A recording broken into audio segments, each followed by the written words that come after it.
Mr. Steve Lewis. Is this going to work? What's happening here? There we go. There we go. It worked. And what I need to do is I just need to drag this here. Oh, look! And we're actually in. I just need to change one setting, Steve, because you're coming out the wrong thing. Steve Lewis of the Beach Boys Basement. How are you doing, brother? Welcome, welcome.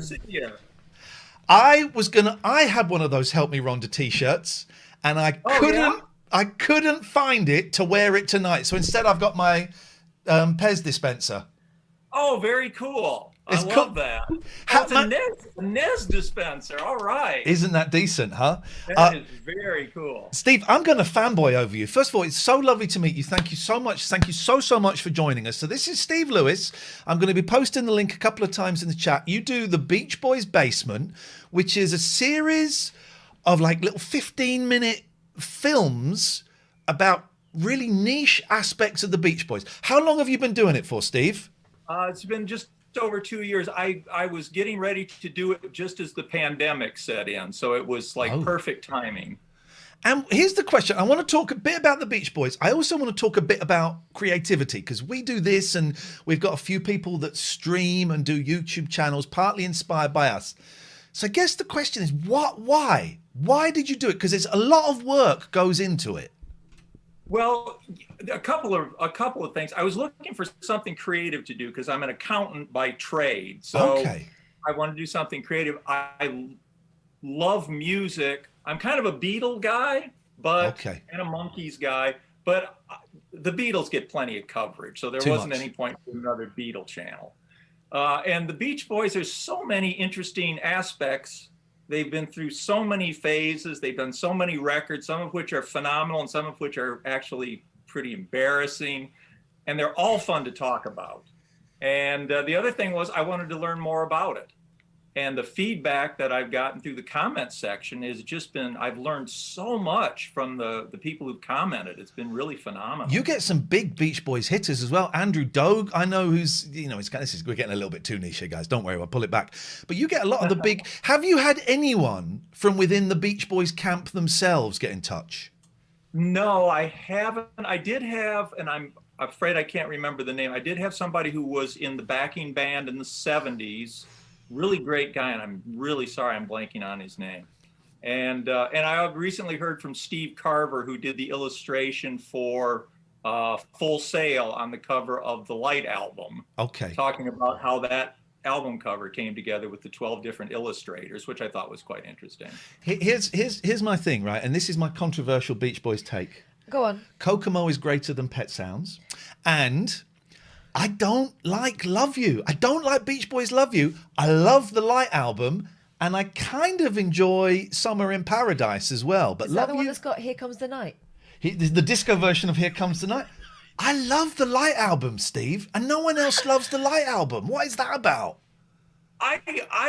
There are some great tracks on the Light album. I always thought, or I've begun to think, if they had taken MIU and the Light album and chosen the best cuts off both, they'd have had one hell of an album. Yeah. Catherine, have you seen the Beach Boys? I haven't taken you to a beach. Oh, no, we did. Yes. Well, kind of. Tell Steve your Beach Boys story. Okay, so we went to see, it was the Mike Love Band. Mike loves Beach Boys. It was Mike Love's Beach Boys. And it was that thing where he was making everyone, what was the thing? Oh, we had to do that. He was making a video for one of his songs. So we had to do that. In the crowd was it was an outdoor concert, Hampton Court Palace. Yes. So we arrived there and we were given these tickets, weren't we? And then they said, "Oh, you want to come this way?" And we ended up in their backstage area, sitting on their sofa. It wasn't even backstage. We ended up in like so Hampton Court is like this old palace, but there was like a little side house, and they said, "Oh, you probably want to go in there." So we went in there, and we're in this living room, not much bigger than this, and we're sat there, and there was free drinks, and we're like, oh, "Okay." Then suddenly Bruce Johnston walked in. Yeah. And I'd never met Bruce. I'd met Mike and I'd met Brian. I'd never met Bruce. And he then he was stroking your hand. We were talking. He shook hands with you, didn't he? First of all, yeah. And then he was kind of holding my hand while he was talking to me, and he was like sort of stroking the underside of my hand I don't know whether it was grandfatherly, but it was definitely friendly. Let's give him the benefit of the doubt. It was grandfatherly. Have you ever met any of the Beach Boys, Steve? No, I haven't, and I'm kind of, I don't know that I really want to. I'm just afraid that I would just be annoying to them.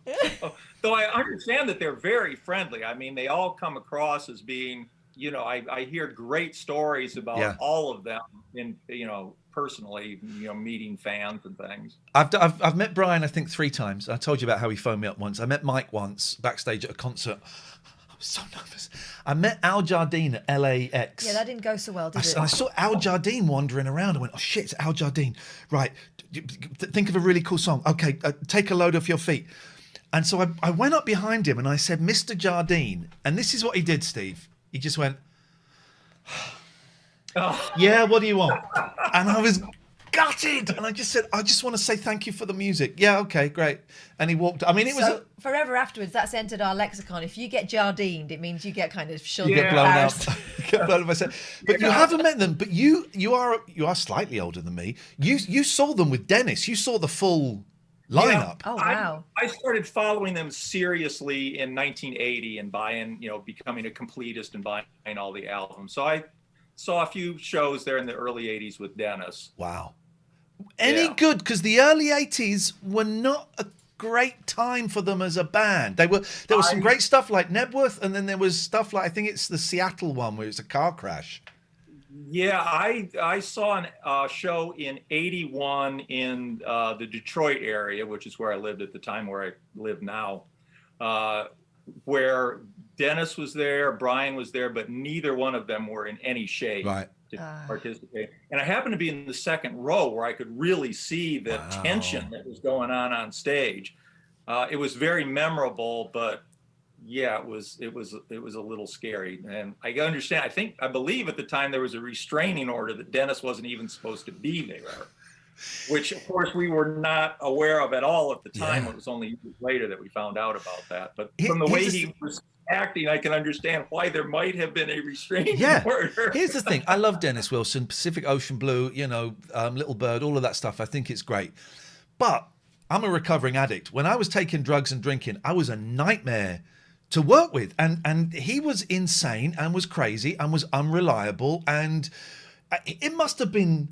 Mike Love gets a lot of flack. I'm a big Mike Love defender. I wrote a piece for a magazine over here, and the headline was, "Is Mike Love a genius?" Because I think he's one of America's greatest poets, right? Genuinely. It must have been so hard. Mike Love is always perceived as the bad guy. He cancelled Smile. He hated Pet Sounds. But someone's got to be the grown-up. Someone's got to be the grown-up. And he's dealing with Dennis, who everyone loves. But Dennis must have been an absolute nightmare to have been around. Yeah. I mean, not to go... There was one particular point in that concert where, Bruce does his spotlight number. I don't remember if it was Disney Girls or I Write the Songs. He would alternate. And so he's having his quiet spotlight number. Dennis runs on the stage, slides across the top of the piano, and lands with his face right in Bruce's face. Jesus. And Bruce says, "Dennis Wilson, ladies and gentlemen," very professionally. But we were close enough to hear what he really said to Dennis. What did he say? Did he tell him to fuck off or something? I can't repeat it here. Wow. I'm guessing he didn't stroke his hand in a grandfatherly fashion. No. I came away from that concert with such an appreciation for how professional Mike and Alan and Bruce and the backing band had been to manage that situation and pull off what was to most people's eyes a very enjoyable concert. How long does it take you to do the videos? You seem to post one every week, every couple of weeks. I always get excited to get a little ping. Genuinely, Steve, I love it so much. How long does it take you to do it? It looks like you write quite a bit of it, then you edit it as well. Yeah, it takes about 2.5 days. There's about a day and a half of research, and then it takes like a full 8-hour day to shoot it with all the editing and everything. And the fact that I mess up every time I try to say something, so I have to do millions of takes. And so you're an accountant, right? And you're doing this wonderful creative thing. I'm surprised, 2.5 days, that's a lot of work to put into it. Do you never think, I sod it. I'm done. I've done enough. I'm really loving it. I mean, it's fortunately it works around my work schedule, and I've just enjoyed it. The feedback, really the thing for me has been the comments and the feedback that I've gotten have been great. I mean, I feel like a little community there, and it's always like having when the videos post, and I post one every Thursday morning. It's like a little record party because I hear from all these people talking about different records and things that were in the video and giving me suggestions for other things to look at or listen to. Are you working from a list? Like, I'm going to work through it like this way, or is it just like things grab you during your day? How do you work that one? Yeah, as far as subjects, I like to kind of skip around a little bit. I feel like, if I've been in the 60s too long, well, now I want to go to the 90s. And that's a great thing with the Beach Boys is they can be used as a jumping off point to talk about anything from 61, 62 up to the present day. So lots to talk about. Here's the thing I don't get about the Beach Boys. There's hardly anything out there, right? So the Beatles, there's loads and loads of stuff. And I love the Beatles. As you know, Steve, I'm a huge Monkees fan. The Monkees, for a group that was together for 3 years, they get more kind of archival releases and books, and thanks to Andrew Sandoval, they get way more stuff than perhaps that 3-year window is deserving of. And as a Monkees fan, we are so lucky. The Beach Boys, there's nothing. There's a couple of lovely box sets, the Phil Flows box set and Made in California and the Smile box set I've got back up there.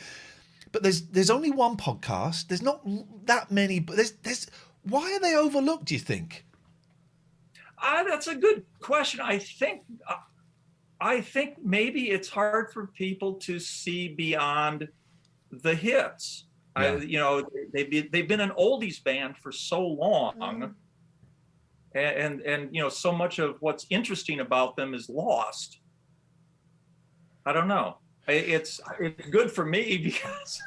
Is it that? Is it? I'm just wondering because the other two stopped. Right? Yeah. And they were young, beautiful men. Yeah. Whereas these guys have kept going. They've been various incarnations, and there's not a feeling like we need to freeze this in aspic in some way. That may be that's a very good point. Yeah. They did go on. I mean, for me, the greatest album is Sunflower. I just think that's the album that people think Pet Sounds is. For me, it's Sunflower. It's just it's got everything. He's got Dennis. I think is greatest with Forever and It's About Time.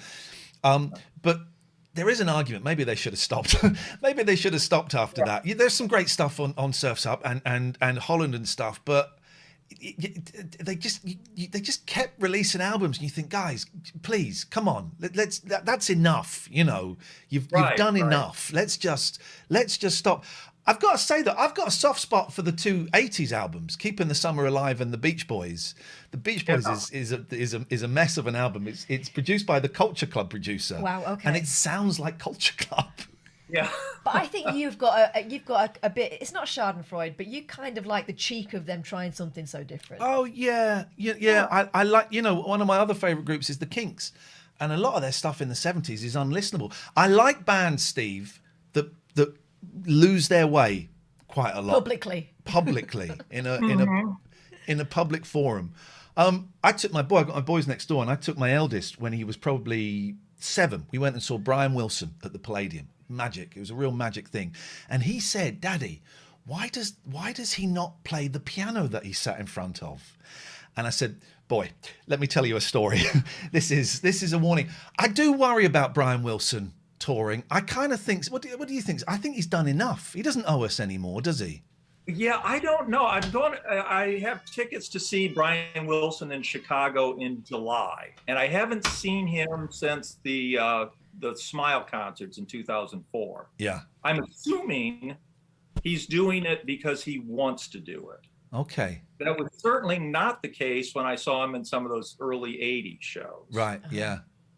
But I kind of feel like if he wants to do it, I'd like to see it. We won't have that many more opportunities. And even if it's just a kind of a Brian Wilson tribute with him present, yeah, I think I'll get some enjoyment out of that. But I'm not sure. Like I say, I haven't seen him in, what's that been, 18 years. So I'm not sure what it'll be like in July. I've seen him a few times. I was at the second ever, maybe it's the third ever Smile performance, and I was very, very drunk, and I'm on the bootleg. You can hear me at the end of the bootleg as they're doing the encores shouting, "Who needs Mike Love?" to my shame. Something I would not shout. Yeah. Is that you? Have you've not heard it, have you? I have heard of it. Yeah, it was him. It was this guy. Yeah. Oh, that's kind of famous. Oh my God, I'm so, because I don't believe that for a second now. I was very. No, I've heard. I don't know that I've actually heard it, but I have definitely heard of it. And at the end of the concert, somebody yelled. Oh no, that's awful. Yeah, that'll be you. That'll be you. Oh, that's so great. Please don't do a video about that. I don't want to hate, because that's not what I think now. But yeah. Oh, yeah. And he got a big cheer in the audience. That's terrible. That's mean. That was really, really mean. But I saw Glenn Campbell on his last tour. Loved Glenn Campbell. Got to interview him a couple of times, and Glenn Campbell should not have done that last tour. When I went to interview him, the PR people said, "Oh, the whole thing about his dementia, he's fine." That man was not fine. He left the interview with me and my producer and said, "Where are we going now?" I said, Glenn, no, that's your wife over there." It was heartbreaking. And that concert, everyone was like sat there going, "Please don't fuck it up, please don't." And he did. He fucked up. He messed up dueling banjos. It was so awkward. I kind of feel the same about Brian. The last couple of times I've seen him, I'm thinking, how engaged is he? You're right. You've got to hope that he's doing it because he wants to do it. But it is a little bit. I tell you what, though, Al Jardine's voice doesn't change, does it? Yeah. Oh, he's amazing. He sounds like he's singing "Help Me, Rhonda" for the very first time. He's just unbelievable. And Bruce's voice has held up quite well.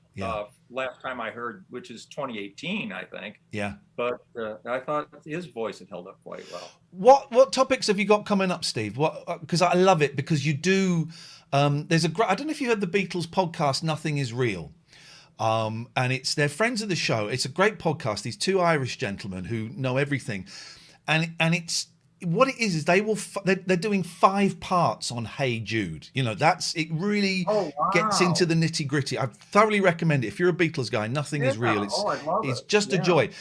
And your videos are kind of the same. You will hone in on, obscure tracks from the late 90s or side 1 of MIU. Geez. And I love that. It's not just going, hey, and these guys did Surfing USA and none of that stuff. What have you got coming up? As topics? Yeah, well, this Thursday we talked about U.S. pop culture in the last third of 1963. Love it. Laying the groundwork for talking about the Little Deuce Coupe album. Yeah. We'll do Little Deuce Coupe side 1 this week, side 2 the next week, and then I want to launch onto a big arc about the year 1968, where we'll talk about the pop culture, the movies, the other records that were coming out, put things in context, talk about the first quarter of the year, second quarter of the year. Then we'll talk about the Friends album, side 1, side 2. And then we'll talk about the rest of 1968, kind of laying the groundwork for revisiting 2020. So, yeah, I'm finding that there's more and more every time to talk about. I need to revisit some of the early things that I talked about, because I've learned so much more about them, and there are things that I left out. And also some of the things that I kind of passed over that people have pointed out to me are more interesting than I realized. I love it. Like the Sunflower album. Oh, Sunflower. I love what you do so much. And also, as I said, hasn't he got the most relaxing voice? Yes. It's just that where is that accent from, Steve? This is Michigan. Okay. So it's sort of Chicago, Detroit area, Great Lakes area. You should get into when I go to Canada, which is only about 40 miles from here, they talk about my accent. Oh, okay. And they don't talk about it for the rest of my family, but they notice that I have an accent. So I don't know what it is. You should get into ASMR. That's the thing. And Alfie says, Steve, you had me at Little Deuce Coupe. It's so lovely to talk to you, Steve. Thank you so much. Very quickly, what have you got? Because I know you always have a little display going on behind you that is often a little nod to something. I was looking at those figures. What are those figures? Those are Yellow Submarine, right? Oh, yes. I've got Yellow Submarine. This is all Beatles here. Over there's The Who with the little figures from them on The Simpsons. Oh, yeah. Back here is the Monkees. There we go. I'm sorry, the head album is kind of reflecting. I love it. Dolan sings Nesmith disc is right there. I've got, I don't want to, Steve. I don't want to drop any names. That was actually my idea. I was the one that put it to. I put it to Dolan's. Yeah, I put it to Dolan. Said, "Have you ever thought of doing an album?" Oh yeah, that's a great idea. Maybe I will. Maybe I will. Then he doesn't talk about it for 3 years. But oh yeah. Well, I love I think that is the best version of different drum. That's my favorite version of different drum. It's great. He's amazing. I mean, I don't know what he is now, 78, and I'm not with 7A now. Glenn is carrying on and doing some fantastic work. But again, Dolen's voice. It's like, what? How are you sounding like that at that age? Yeah. Love it, Steve. So lovely to talk to you. I'm going to post the link again, and when this goes out as a podcast, as I said, we're going to tweet the link, and we'll get some more people over to your fantastic channel. And thank you so much for coming on, and thank you for the work that you do. I really appreciate it. Thank you for having me. I really, really appreciate it, and it's so nice to talk to you, and nice to meet you, Katherine. Thank you, Steve. That's Steve Lewis, the Beach Boys Basement, and it really is. I really thoroughly recommend, if you're into pop culture and you're into the Beach Boys, go and have a look, man. What a nice guy, right? Isn't he? Yeah. And one of those voices where you could just listen to read the phone book. That thing.